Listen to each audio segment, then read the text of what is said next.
राधे राधे दोस्तों। आज हम सुनेंगे एक सेठ और पंडित की बहुत ही मज़ेदार कहानी। किसी गांव में एक सेठ रहता था। उसके तहखानों में न माया का पार था और न उसके मन में कंजूसी का अंत। पहली संतान के बाद ही उसने शील व्रत ले लिया था। बेटी का नाम रखा था लाली। सेठानी बेटे की खातिर तरसती रही, पर सेठ अपने व्रत से नहीं डिगा। उसका मानना था कि अगर बच्चे अधिक हुए तो उनके खर्चे और लानन पानन में पैसा भी अधिक लगेगा। सेठानी रात को अंधियारे में घुटती घुटती जवानी के बीच ही बूढ़ी हो गई। जब लाली 12 बरस की हुई तब सेठानी ने वैसी ही चिरोरी की कि बिटिया के पीले हाथ तो कर दो, किंतु कंजूस सेठ ने रंच मात्र भी परवाह नहीं की। यूं सेठानी की चिरोरी और सेठ की अवज्ञा के बीच लाली का यौवन चढ़ता गया। वो 16 पार करके 18 के प्रवाह में डूबने उतरने लगी। आखिर सेठानी के पुरजोर आग्रह से तंग आकर सेठ ने चिढ़ते हुए कहा, जब तक तुम मुझे परेशान करती रहोगी मैं शादी ब्याह की कोई कोशिश नहीं करूँगा। चुप रहोगी तो बढ़िया संबंध कर दूंगा। सेठानी क्या जोर करती, साल भर चुप रही, किंतु मौत को उनसे भी अधिक जल्दी थी। ज्वर के बहाने उसने लाली को अपनी गोद में ले लिया। सेठानी ने रो रो कर पति को खूब कोसा, पर सेठ के कान तो मतलब के अलावा दूसरी बात सुनने के लिए अभ्यस्त ही नहीं थे। सेठ अपने बही खाते में खोया हुआ था।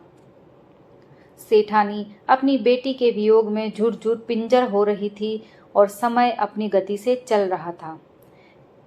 1 साल बीतने पर लाली का श्राद्ध करने के लिए सेठानी ने आग्रह किया तो सेठ का वही रवैया, उसके कान पर जूं तक नहीं रेंगी। आखिर सेठानी ने अनशन शुरू कर दिया तो 10वें दिन उसने एक मरियल ब्राह्मण को खाने के लिए कहा।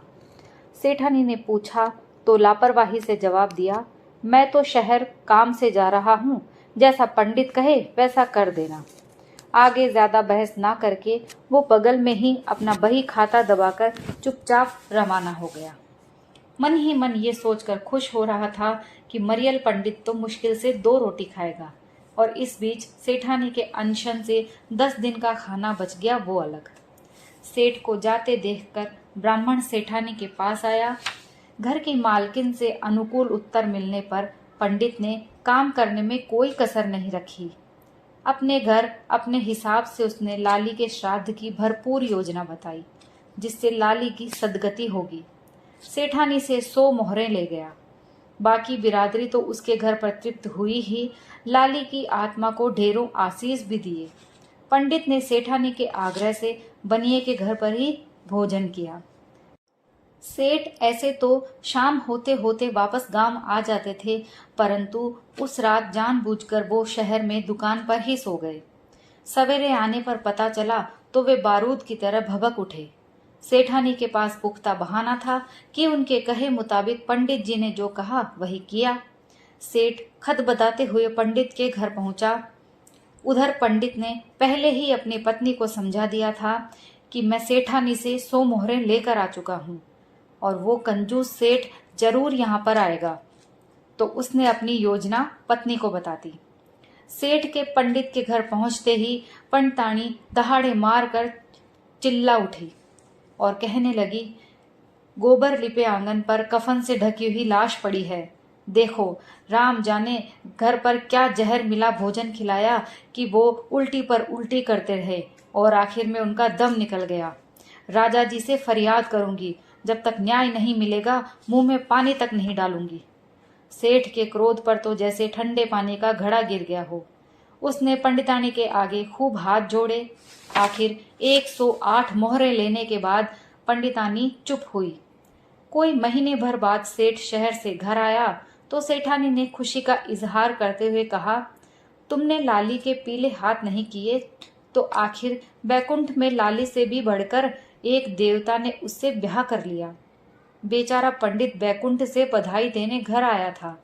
लाली ने उसके साथ गहने और कीमती वस्त्र मंगाए तो मैंने अपना सारा गहना भी सौंप दिया।